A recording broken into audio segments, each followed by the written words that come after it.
carrying a crumpled handbill, advertising good intentions. Sits in a darkened room, forgetting things that I want to say to you. Things that you remind me to say when it's too late to say anything. But like I always do, I swear I'll make it up to you, and I'll bring you flowers and monsters, monsters and flowers.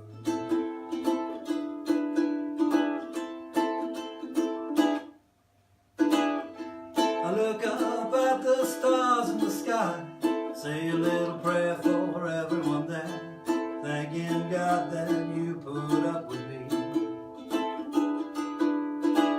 'Cause sometimes I get stressed and I get depressed, and I get dressed and I go to work and hate that life and bring it home to you, my wife, and like I always do, I swear I'll make it up to you, and I'll bring you flowers and monsters, monsters and flowers, flowers and monsters. I'm going to stop that one right here because we're live. It's Tuesday.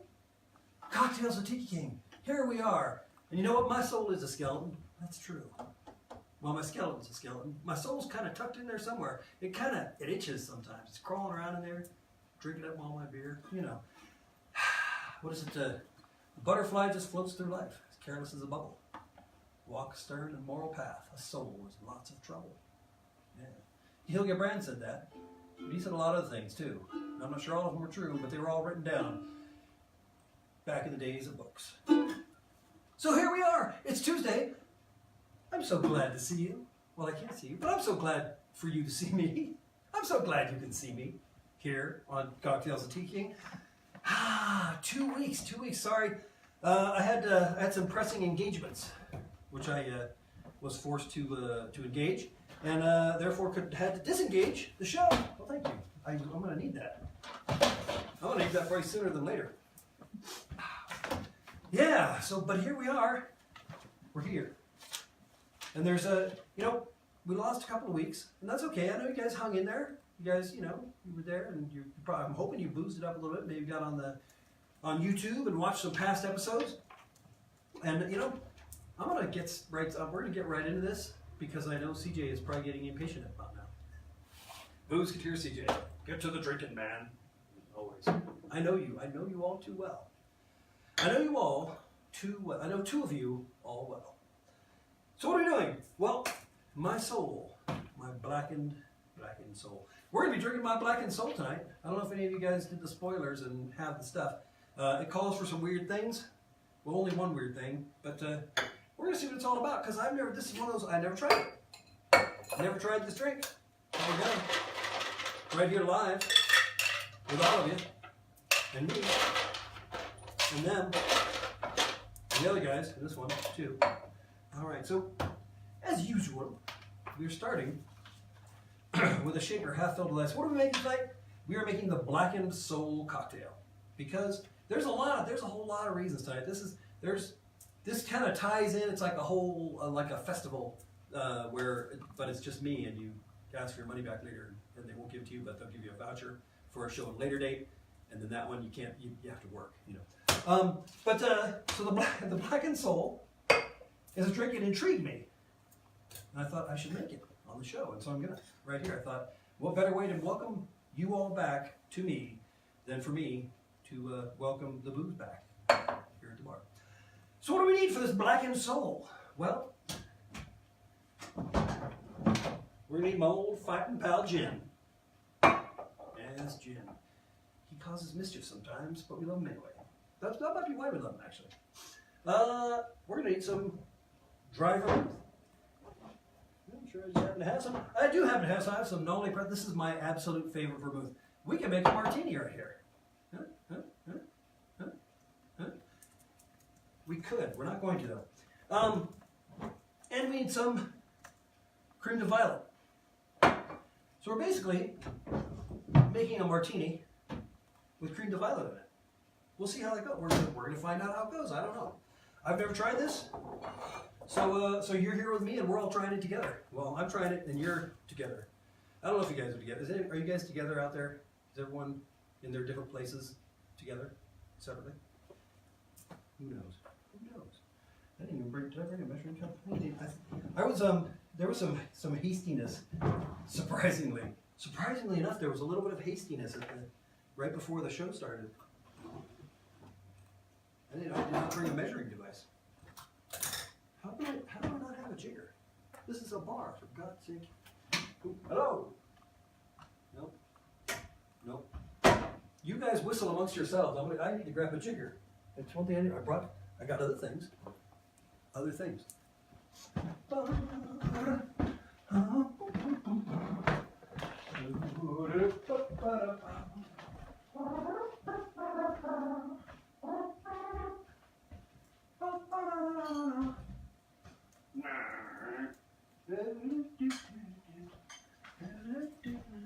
There's one around here somewhere. To get the jigger. Oh, geez. Oh, there it is. Okay, we got it. Okay.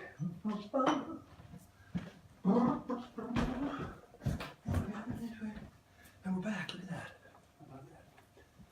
You know, I have to say I'm a little shocked and dismayed that I would step behind the bar without properly arming myself.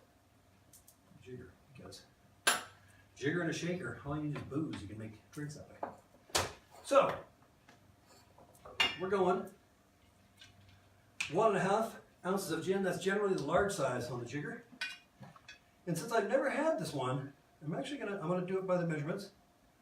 And then, you know, when I go on for seconds, then maybe we'll see what happens. Might be delicious, just the way they're telling us to do it. So 1.5 ounces gin, 3/4 ounce dry vermouth. That would make a wet martini, I'm telling you. But hey, dry vermouth is just wine with herbs in it, kind of like a lot of things. We talk about those, you know, things with things in them. How can it go wrong? So we got gin, vermouth. Basically, we have a very wet martini, but we're gonna sweeten it up with the creme de violet. And that's calling for 1/3 of an ounce. There's that. In there. I'll move these over here just now. I'll put them down in here. Just in case things get a little nutty.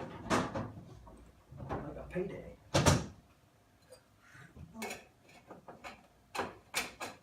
See? There's foul work afoot. I have 2 bottoms.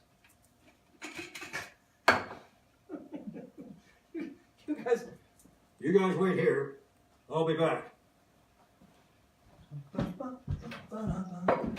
Where did I put that magic screen? Oh, there it is.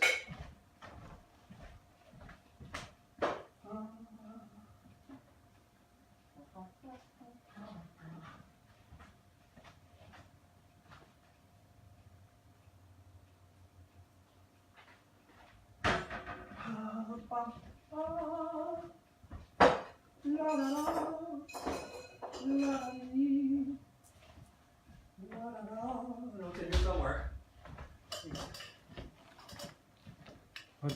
Oh, there it is. Huh? I found it. Okay.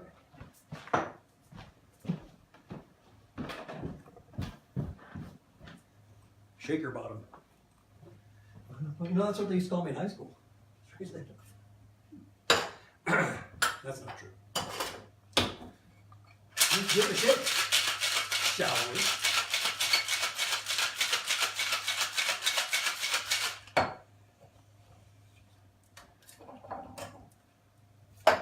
Doesn't look very black, but it's okay. Doesn't look black at all. It looks sort of gray. My graying soul.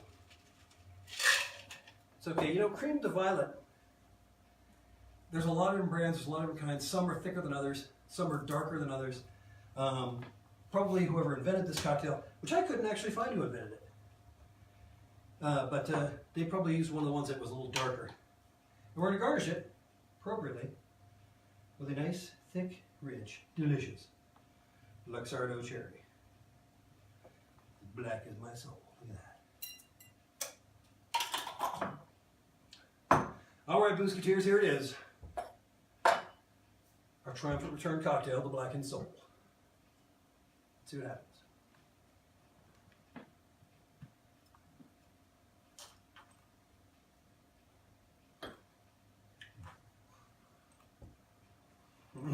Yeah. Yes.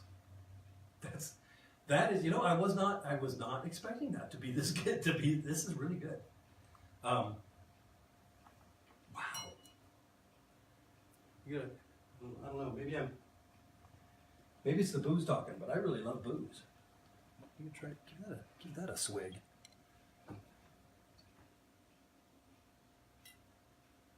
I did not think those things were all going to melt like that. I like it. It's good. Yeah. It is good. I mean, because you're thinking the dry vermouth and all the botanicals and the gin.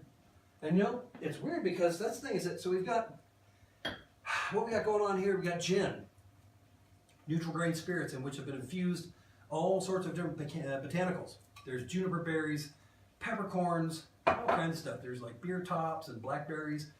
No, probably not. But there's all kinds of, there's botanicals. There's all kinds of herbs and spices in there. It's like the Kentucky Fried Chicken of booze. Vermouth. Dry vermouth is dry white wine infused with botanicals. So we got double botanicals going on, right? So then we got that creme de violet, which has its own, it tastes like violets smell. And it somehow these things like balance out that the perfuminess of the creme de violet, and the creme de violet sweetens it up. I don't know. It's like it's a happy party in there. I'm impressed. I mean, I'm not gonna say it's my favorite drink, but I was like kind of going, hopefully this isn't gonna be another orange flip, you know. But Tiki King says check it out, give it a drink. Try it out. You might like it. You might not.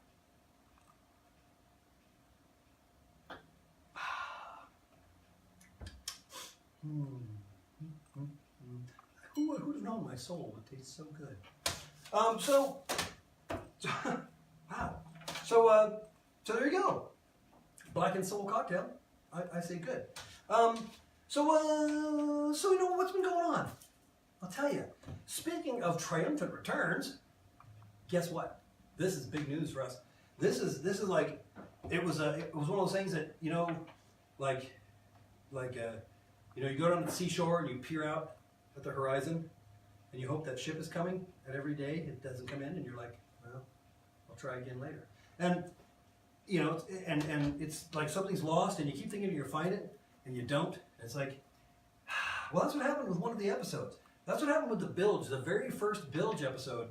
At Boozeketeer Turks and Boozeketeer Barbara's bar, the Bilge, which we did a second episode there, and that one turned out fine. It went a little wonky at times, but all in all, it turned out. But we had this weird thing that happened, where at one point, a bunch of videos just disappeared off Facebook.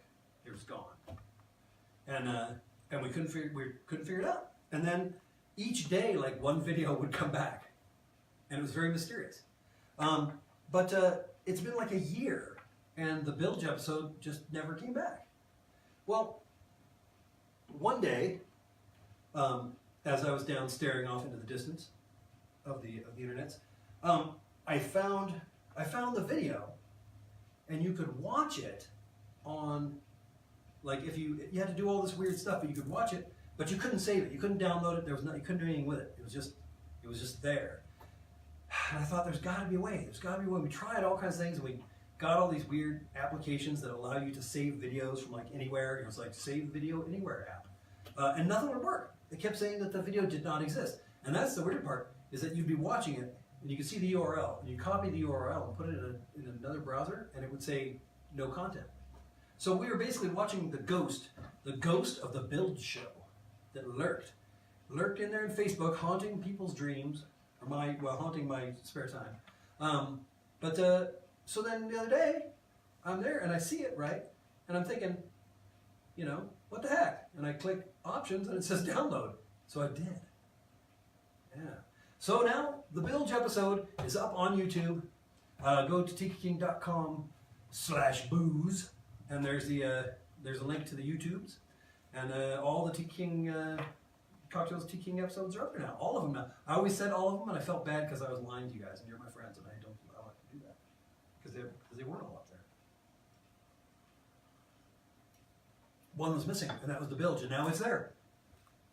And it somehow completes the great circle of booze. Because now you can go there and you can watch our nonsense. You can hear the Turk blow the conch, as it were.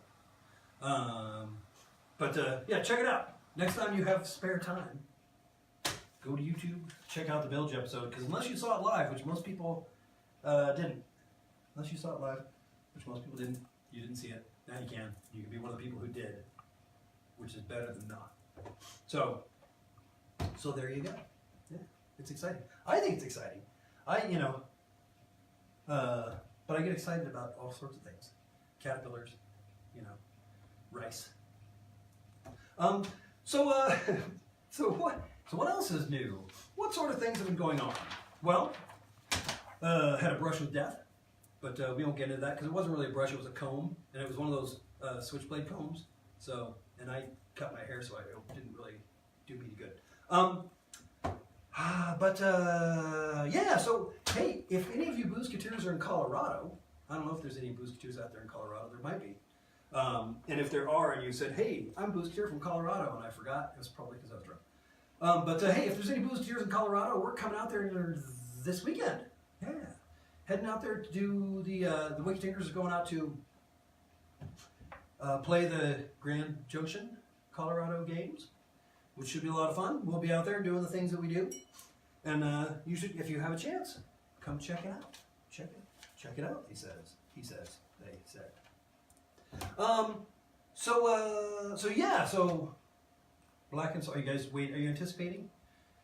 Are you shivering with anticipation about what I said I'd tell you later? I'm not going to tell you yet, but I will. I just want to keep you interested to watch the whole thing, because after the commercial there will be a secret message from Annie herself. So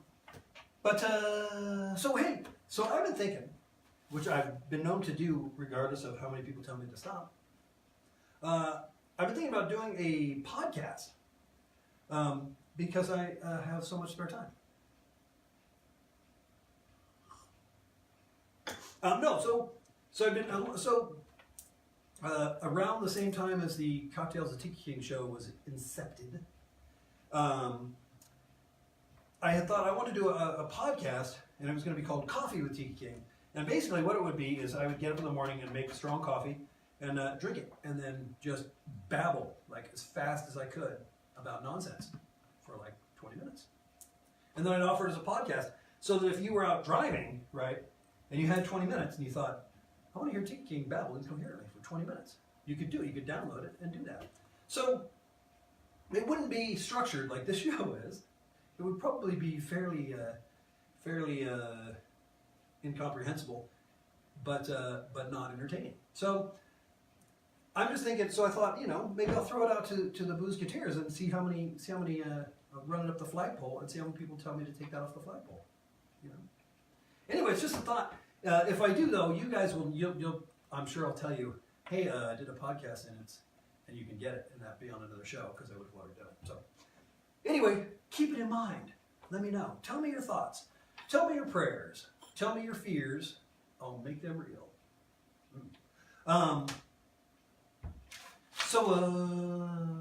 Let's see. We got a podcast, Colorado Games, Stuff and Nonsense. Yeah. Oh, did I tell you about our drink tonight? It's called the Blackened Soul. Perhaps we should make one.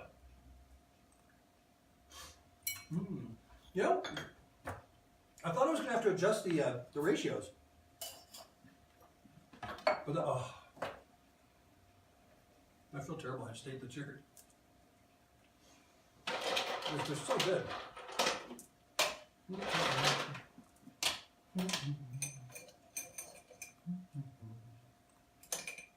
That won't do that. Well, maybe that. Oh, here we go.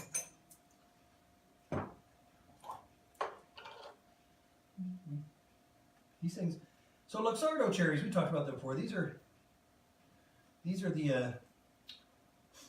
luxury. This is a luxury cherry, and I'll espouse about them in just a moment. But producer Maggie likes the Luxardo, so there you go. So Luxardo, let's talk for a moment about things we've already talked about.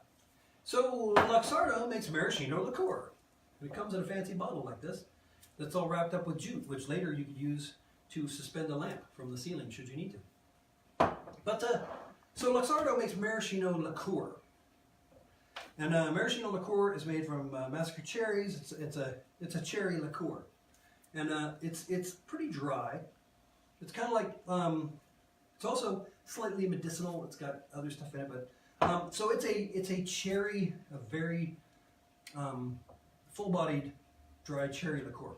Now, Luxardo took their juice, which is called maraschino liqueur, and they put it on cherries. Filled a jar, stuck cherries in it, filled it with the stuff, let it sit for a long time. And then what you get is the Luxardo maraschino cherry.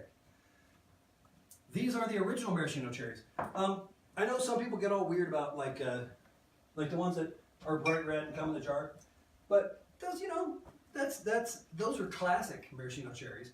They, you know, you put them on ice cream and that sort of stuff. But these,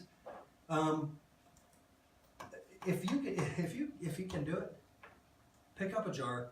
You're not going to be like spoon feeding them to the pets or anything, because they are pricey. Well, when compared to regular maraschino cherries, but they are a completely different thing. Completely different. These are like a candy almost, but the weird part is there's not like other maraschino cherries. There's all kinds of weird stuff in them. This is what's in them? Candied cherries. Maracasa. Sorry, not Maracasa syrup. That's it. Ingredients: cherry sugar, Maracasa cherry juice, glucose, citric acid, natural color, maraschino flavor. They're gluten-free too, so you can pound them down without having any celiac problems. So anyway, so let's just get that. We can do this. Have some more of that. You know, I wrote a song for you guys about this particular show tonight. It goes like this.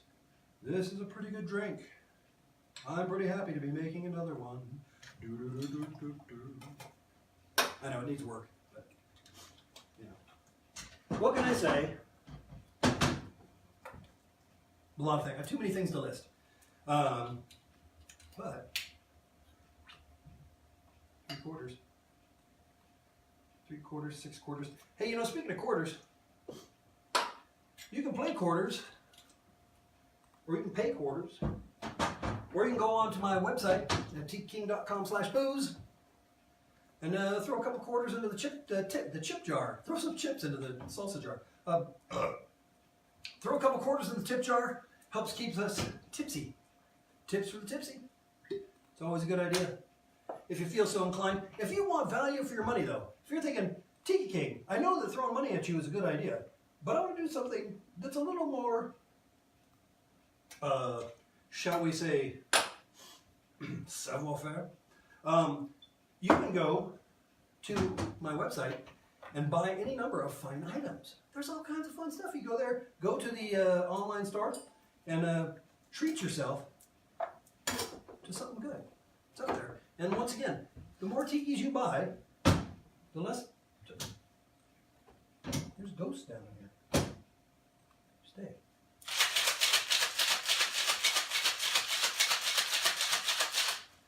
What's that? The old saying? Every tiki you buy is a martini in the mouth of Tiki King. They used to, it was an old war slogan. That's why we defeated the Allies. We didn't defeat them. We just took their shoes.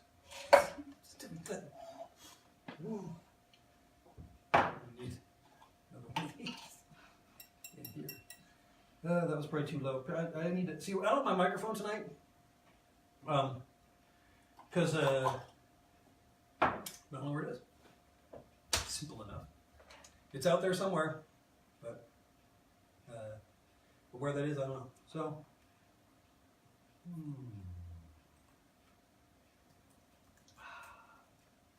the blackened soul. I'm telling you, if you're like me and you like weird stuff, this drink will do it for you. Plus, it's got gin, and it's got a cherry in there. It makes it well. This is the breakfast of champions. This has what growing boys need. I'm telling you, it has vitamin, gin, and a healthy supply of vermouth, which is the cornerstone of any good breakfast. So let's see. Go to websites. Stuff and Nonsense, Colorado Games, Blackened Soul again, lost episode found. So that's all the stuff. Gotta say, I'm gonna give a shout out. I'm gonna give a shout out to I probably shouldn't mention names just in case, but one of our Boozeketeers went down to the Boozeketeer, bought themselves a shaker so they could shake along with the show. And they're very excited about it, and I'm very excited about them doing that. So, if you happen to be here in the Utah area, head on down to Ivy's Boozeketeer, which is at, we're going to dub it in later. 315 East Broadway, Salt Lake City. 15? 315 East Broadway. Oh, they can hear you saying. Yeah, they can hear me. Okay. 315 East Broadway, Salt Lake City. And if you'd gone last week, you could have gotten a free truck tire, apparently. That's... I don't know. If you're into that sort of thing, I don't know. You guys are weird. That's why I love you, though. I love you because you're weird. That's okay. Speaking of weird, so there's a thing, right? There's a thing. Wait. What? No. Does the drink go on the board? Yeah. Well, I don't have a thing for it, though. I know. But I'm going to say, let's just take a look at what's on the board. Nothing.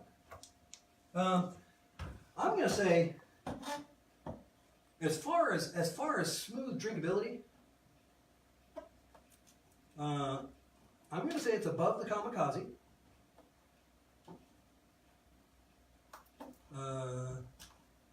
And I don't know what this other one. This is a placeholder for something. But we're gonna slap. If this were the thing that said that, we'd put it right there, slightly below the cable car, because that was a fine drink.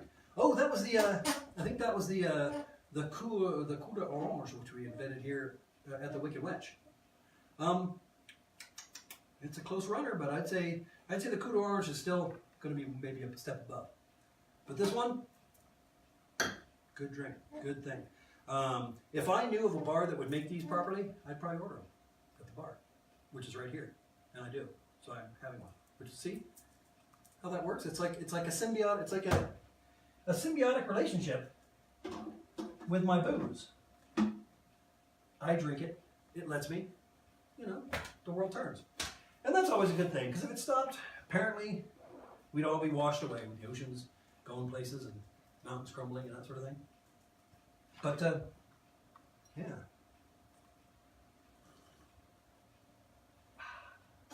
Oh yeah. So you guys like weird stuff, right? So let me tell you a little story. I'm going to tell you a story about a man named Jed. He's a poor mountaineer. No, that's a different story. Besides, he owes me money. Some of you may know, some of you may not. I don't know. This could be news to some of you. But I do some painting. I do some arts, some arty things. If you've been following the Facebook, I've been putting up some of my day paintings. Which, when I say day paintings, it's usually ones that I'll do. Like I'll just sit down and do one, one day. Which I never used to do. I used to do paintings, and they would take, obviously not linearly, but it would be linearly, but not all at one sitting. It would take me like a month to finish a painting. It took a long time because they were inordinately detailed, and I got really into the minutia of the painting, and then I was trying to do this sort of surrealist photo surrealism. So I found that although I loved the paintings, I loved what I liked having the paintings and looking at them when I was done. I wasn't really enjoying the process. It was kind of a weird thing. And I talked to several different artists, and they all said, well, you have to enjoy the process. How can you do art and not enjoy the process? And I said, well, I like being done. I like the painting when I'm finished. But I find it frustrating in the interim because it's not, I'm working on it, it's not what I want. And it's just, it was a weird thing, which I've been told that's not like what art is supposed to be like. I don't know. But, you know, because people are like, oh, the joy of creating art. And I didn't know that really, I didn't. And it was kind of a weird thing. So a couple different artists, a couple different people said, well, you need to just stop doing that then. You need to do something different. And I said, how can I do something different? This is my art. It's what I do. This is, you know, I do this kind of stuff and this kind of stuff, but when it comes to doing the paintings, this is what I do. And how can I not do that? Because, you know, because I thought that was what I was striving for. I thought that those paintings were like that's what I was doing.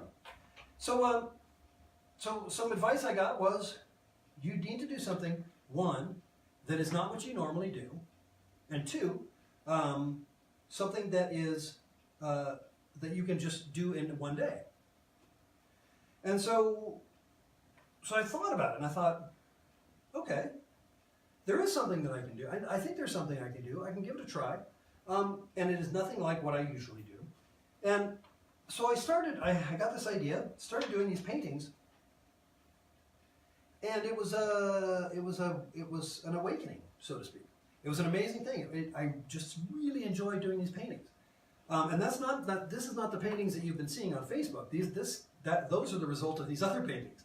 This was something where I went, hey, I can just sit down and do a painting, and it's fun.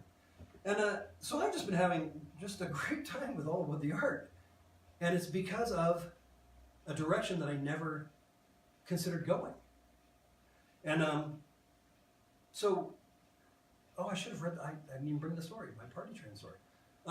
So let's time travel briefly back to somewhere in the, I guess, 80s. When someone asked me, they said, so what does your soul look like? And I said, I don't know, it's probably like, you know, covered in blood and stuff because it's stuffed in there in my chest and it doesn't have room to move and it's like always kicking and I'm not folding the recliner and stuff. It's kind of nasty. They said, no, but I mean, like if you had to say, like you had to describe like your soul, your essence, what would it be? And so I took out a piece of paper and I did a drawing. And it was basically this weird sort of charred, like blackened skeleton with this head that was, some have said horse-like, some have said lizard-like. It's a lot of different things.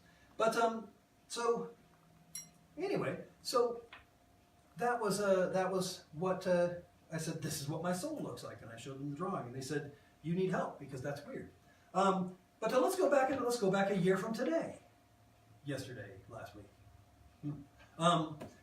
So let's go back approximately 1 year, give or take a few days, when I was receiving some tattoo lessons from Boozeketeer Danny, and Boozeketeer CJ was there, and producer Maggie was there, and we had a whole passel of people all coming and going and stuff. And in the meantime, Boozeketeer Danny had us tattooing oranges and grapefruit and him and all kinds of stuff. But so when it was our graduation time, I said, CJ, you gotta tattoo my soul. And he said, well, okay. And so that's right here, which you probably can't really see it, but that's okay, because but that's where CJ, Boozeketeer CJ, tattooed my soul on me. So I'm thinking about this art thing, and I thought, well, I could do my soul, because it's just black, you know. And so I started doing, I did a painting. And then I think I started another one that same day. And then over the course of, I don't know, a little over, well, when I was doing them, I was usually doing one like every day. I've got one up on the rack now. I've got 35 that I've already painted. And I have one here I'm going to show you, but what I want you to do is go to tikiking.com/soul, S-O-U-L. Or you can go to my art section, and it says my blackened soul off on the side. You can click on the link. But yeah, tikiking.com/soul. Easy to find. But they look kind of like this. I know. Ooh, look at that. And like I said, there's a whole bunch of different ones. But there it is. That's my soul. In all of its blackened skeleton glory. Yeah. And no two alike. There's a bunch, but go take a look. And it has been, doing that has led me in directions that I didn't think I would go. And the matter of the matter of factness is that sometimes you gotta let your soul tell you where to go when it comes to art, because your brain's going to tell you other things, and you can't always listen to it, because, you know, believe it or not, I never knew art was supposed to be fun. I didn't know that it was supposed to be good and cathartic and even emotional. And sometimes, you know, sometimes you do art and it gets all sticky and weird, and you feel like, you know, like you're exploring emotions that have been hidden away. But in the end, you know, it's a pretty amazing thing. So if you've ever wanted to do art, do it. If you ever want to make drinks, make drinks. If you ever want to do anything, podcasts, shows, stuff like that, don't worry about it, just do it. For the most part, I have. So there you go, Boozeketeers. I'm Tiki King. You've been the Boozeketeers. And this has been Tuesday Night Cocktails with Tiki King. And I really am glad to be back. And I'm looking forward to the after show part where I go back through and read all of your comments and that sort of thing. And I want to thank you all for tuning in. And I want to say sorry again for being gone for 2 weeks. I know there were people who were like, what am I going to do on Tuesday? You know. But thanks for hanging in there. And we will see you next Tuesday, I believe. So until then, good night, good drinks.